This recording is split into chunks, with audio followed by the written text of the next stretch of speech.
எல்லாருக்கும் வணக்கங்க. நம்ம பீட்ரூட் சட்னி ஒருத்தர் ஒரு விதமாக பண்ணியிருப்பீங்க. இந்த முறையிலையும் ட்ரை பண்ணி பாருங்கள். ஒரு பேன் காஞ்சதும் அதில் ஒரு ஸ்பூன் எண்ணெய் விட்டுக்கலாங்க.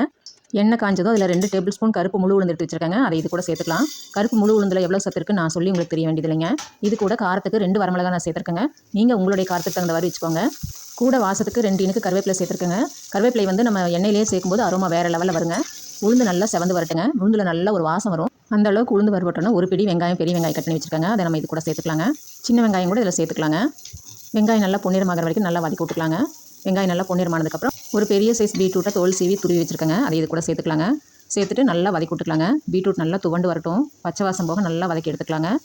கையிலையும் சிம்லையும் மாற்றி வச்சு வதக்கிக்கலாங்க. கையில் வச்சா கருகரமாக இருந்ததுன்னா சிம்மில் வச்சுக்கலாங்க. சிம்லையே வச்சு வதக்கினாலும் வதக்கி எடுக்க முடியாது. பார்த்திங்கன்னா இந்த அளவுக்கு வதங்கி வந்துருச்சு நமக்கு. இந்த மாதிரி சுத்தமாக வாடினதுக்கப்புறம் ஒரு மீடியம் சைஸ் தக்காளியை கட் பண்ணி வச்சுருக்கேங்க. அதை இது கூட சேர்த்துக்கலாங்க.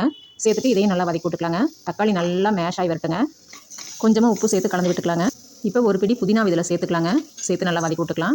எப்பயுமே தக்காளி நல்லா வதங்கினதுக்கப்புறம் புதினா சேர்த்தோம்னா தாங்க அரோமா வேறு லெவலில் வாசம் பிடிக்கும். எண்ணெயிலே போட்டிங்கன்னா வாசம் வேறு மாதிரி வருங்க. புதினா ரொம்ப வறுக்க தேவையில்லைங்க.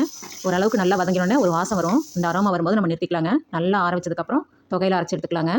கொரப்பாக அரைச்சிட்டோம்னா நம்ம சாதத்து கூட சேர்த்து சாப்பிட்றதுக்கு நல்லா இருக்குங்க. நைஸ் அரைச்சிட்டோம்னா சப்பாத்தி, பூரி, இட்லி, தோசைக்கு எல்லாத்துக்குமே சூட்டாங்க. சத்துக்கள் நிறைந்த ஆரோக்கியமான இந்த தொகையில் ட்ரை பண்ணி பாருங்கள். தேங்க்ஸ் ஃபார் வாட்சிங். எல்லாருக்கும் வணக்கங்க. நம்ம பீட்ரூட் சட்னி ஒருத்தர் ஒரு விதமாக பண்ணியிருப்பீங்க. இந்த முறையிலையும் ட்ரை பண்ணி பாருங்கள். ஒரு பேன் காஞ்சதும் அதில் ஒரு ஸ்பூன் எண்ணெய் விட்டுக்கலாங்க. எண்ணெய் காஞ்சதும் அதில் 2 டேபிள் ஸ்பூன் கருப்பு முழு உளுந்து எடுத்து வச்சிருக்காங்க. அதை இது கூட சேர்த்துக்கலாம். கருப்பு முழு உளுந்தில் எவ்வளோ சத்து இருக்குன்னு நான் சொல்லி உங்களுக்கு தெரிய வேண்டியது இல்லைங்க. இது கூட காரத்துக்கு 2 வரமிளகா நான் சேர்த்துருக்கேங்க. நீங்கள் உங்களுடைய காரத்துக்கு தகுந்த மாதிரி வச்சுக்கோங்க. கூட வாசத்துக்கு 2 இனுக்கு கருவேப்பிலை சேர்த்துருக்கேங்க. கருவேப்பிலை வந்து நம்ம எண்ணெயிலேயே சேர்க்கும்போது அரோமா வேறு லெவலில் வருங்க. உளுந்து நல்லா செவந்து வரட்டுங்க. உளுந்தில் நல்ல ஒரு வாசம் வரும். அந்த அளவுக்கு உளுந்து வறுபட்டோன்னா ஒரு பிடி வெங்காயம், பெரிய வெங்காயம் கட் பண்ணி வச்சுருக்காங்க. அதை நம்ம இது கூட சேர்த்துக்கலாங்க. சின்ன வெங்காயம் கூட இதில் சேர்த்துக்கலாங்க. வெங்காயம் நல்லா பொன்னிறமாகிற வரைக்கும் நல்லா வதக்கி விட்டுக்கலாங்க. வெங்காயம் நல்லா பொன்னிறமானதுக்கப்புறம் ஒரு பெரிய சைஸ் பீட்ரூட்டை தோல் சீவி துருவி வச்சுருக்காங்க. அதை இது கூட சேர்த்துக்கலாங்க. சேர்த்துட்டு நல்லா வதக்கி விட்டுக்கலாங்க. பீட்ரூட் நல்லா துவண்டு வரட்டும். பச்சை வாசம் போக நல்லா வதக்கி எடுத்துக்கலாங்க. கையிலையும் சிம்லையும் மாற்றி வச்சு வதக்கிக்கலாங்க. கையில் வச்சா கருகரமாக இருந்ததுன்னா சிம்மில் வச்சுக்கலாங்க. சிம்லையே வச்சு வதக்கினாலும் வதக்கி எடுக்க முடியாது. பார்த்திங்கன்னா இந்த அளவுக்கு வதங்கி வந்துருச்சு நமக்கு. இந்த மாதிரி சுத்தமாக வாடினதுக்கப்புறம் ஒரு மீடியம் சைஸ் தக்காளியை கட் பண்ணி வச்சுருக்காங்க. அதை இது கூட சேர்த்துக்கலாங்க. சேர்த்துட்டு இதையும் நல்லா வதக்கி விட்டுக்கலாங்க. தக்காளி நல்லா மேஷ் ஆகி வரட்டுங்க. கொஞ்சமாக உப்பு சேர்த்து கலந்து விட்டுக்கலாங்க. இப்போ ஒரு பிடி புதினா இதில் சேர்த்துக்கலாங்க. சேர்த்து நல்லா வதக்கி விட்டுக்கலாம்.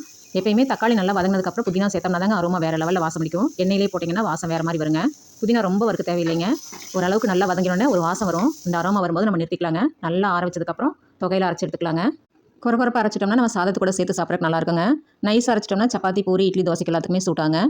சத்துக்கள் நிறைந்த ஆரோக்கியமான இந்த தொகையில் ட்ரை பண்ணி பாருங்கள். தேங்க்ஸ் ஃபார் வாட்சிங்.